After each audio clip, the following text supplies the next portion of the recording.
امام حسین کی شہادت کے بعد سادات کے لیے ایک درد بھرا امتحان تھا۔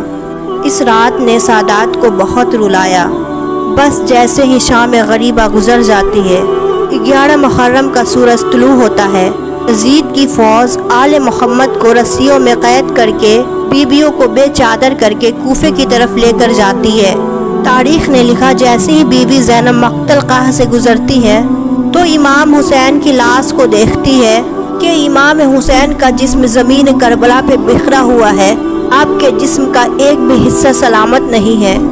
بس امام سجاد کو زنجیروں میں جکڑ کر طوق پہنایا جاتا ہے اور ایک بھاری پتھر پشت پر رکھا جاتا ہے اور تمام بیویوں کو قید کر کے کوفہ کی طرف لے جایا جاتا ہے۔ آل محمد کے اس قافلے میں کئی معصوم بچے تھے اور ان بچوں کو الگ الگ اونٹوں کے پشت میں رسیوں سے باندھا گیا تھا۔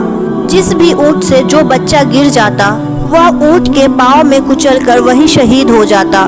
بیویاں قید اپنے بچوں کو دیکھتی اور رو رو کر فریاد کرتی کہ یا رسول اللہ، ہمارے بچے شہید ہو گئے۔ بس یہ قافلہ جیسے ہی کوفے پہنچتا ہے تو پتھروں اور گرم پانیوں سے اس قافلے کا استقبال کیا جاتا ہے۔ بی بی زینب کو باغی کی بہن بلایا جاتا ہے۔ بی بی زینب سلام اللہ علیہا اپنے نانا کی امت کو دیکھ کر یہ فرماتی ہے کہ اے لوگو شرم کرو، میں تمہارے رسول کی بیٹی زینب بنت علی ہوں۔ لیکن وہ تمام لوگ ہنستے جاتے ہیں۔ بی بی زینب جیسے ہی ابن زیاد کے دربار میں پہنچتی ہے تو ابن زیاد یہ سوچتے ہیں کہ آج میں اپنی جیت کا جشن کیسے مناؤں، تو وہ کہتا ہے جاؤ قید میں مختار ثقفی کو لے کے آؤ تاکہ میں اس کو دکھاؤں کہ میں نے اس کے امام حسین کا کیا حشر کر دیا، ان کی بیٹیوں کا، ان کی بہنوں کا کیا انجام کر دیا۔ مختار ثقفی کو لے کے آتے ہیں اور اس کے سامنے امام حسین علیہ السلام کے سر کو پیش کرتے ہیں۔ مختار ثقفی زنجیروں میں جکڑے ہوئے جیسے ہی امام حسین کے سر کو دیکھتے ہیں تو وہ دیکھ کر پریشان ہو جاتے ہیں۔ وہ سوچتے رہتے ہیں کہ یہ سر تو امام حسین کا لگتا ہے، لیکن اللہ کرے یہ امام حسین کا سر نہ ہو۔ مختار ثقفی کہتے ہیں اے ابن زیاد، بتا یہ کس کا سر ہے؟ وہ ہنس ہنس کے کہتا ہے یہ تیرے امام حسین کا سر ہے۔ بس وہ زنجیروں کو توڑتے ہیں اور ابن زیاد کا گردن پکڑتے ہیں۔ اتنی دیر میں امام سجاد حضرت مختار ثقفی کے کاندھے پر ہاتھ رکھ کر کہتے ہیں اے مختار صبر کرو، میں سجاد ہوں اور میرے ساتھ رسول اللہ کی بیٹیاں بھی اس دربار میں موجود ہے۔ مختار ثقفی زمین پہ بیٹھ جاتے ہیں اور چیخ کے روتے رہتے ہیں۔ بس سپاہی آ کر حضرت مختار کو قید کر لیتے ہیں اور آل محمد کو کچھ دنوں کے لیے وہاں قید خانے میں رکھا جاتا ہے۔ بس یہ قافلہ اب کوفے سے شام کی طرف روانہ ہوتا ہے۔ تاریخ نے لکھا کئی سختیاں سہتے سہتے جیسے ہی شام تک پہنچتا ہے تو یزید یہ حکم بھجواتا ہے کہ رکو، جب تک شام شہر پوری طرح سج نہیں جاتا تب تک بیویاں شام میں داخل نہ ہو۔ تاریخ نے لکھا 3 دن تک بیویوں کو شہر کے باہر ٹھہرایا جاتا ہے اور پورے شام کو سجایا جاتا ہے، اور ہر ایک شام میں رہنے والے مسلمان کو کہا جاتا ہے کہ جیسے ہی یہ باغی قافلہ شام میں داخل ہو تو اس کو ایسے پتھر مارنا تاکہ قیامت تک کوئی بھی دوسرا باغی پیدا نہ ہو۔ سارے شام میں رہنے والے پیلا لباس پہنتے ہیں، زیورات پہنتے ہیں اور گھروں کے چھتوں پہ آ کر کھڑے ہو جاتے ہیں۔ بس بی بی زینب سلام اللہ علیہا اور تمام بیویاں قید ہو کے جیسے ہی شام میں آتی ہے تو شام والے ہنس ہنس کے پتھر مارتے ہیں۔ بی بی زینب روتی رہتی ہے اور یہ قافلہ آگے آگے چلتا ہوا یزید کی دربار آ پہنچتا ہے۔ جیسے ہی یزید کے دربار پہنچتا ہے تو اس وقت یزید ہنستا جاتا ہے، اسی سے جھومتا جاتا ہے اور امام حسین کے سر کے توہین کرنا شروع کر دیتا ہے اور یہ کہتا ہے کہ کاش میرے بڑے زندہ ہوتے تو میں ان کو بتاتا کہ میں نے بدر و احد کا کیسے رسول اللہ کے خاندان سے بدلہ لیا ہے۔ وہاں ایک یہودی جب یہ منظر دیکھتا ہے تو پوچھتا ہے کہ یہ بیویاں کون ہیں اور یہ سر کس کا ہے اور یہ ایسا عجیب قافلہ کیوں ہے؟ درباریوں میں سے کہا جاتا ہے کہ یہ قافلہ محمد کی بیٹیوں کا ہے اور یہ سر بی بی فاطمہ کے بیٹے کا ہے۔ تو وہ کہتا ہے فاطمہ بنت رسول اللہ جو تمہارے رسول کی دختر تھی، یہ اس کے بیٹے کا سر ہے؟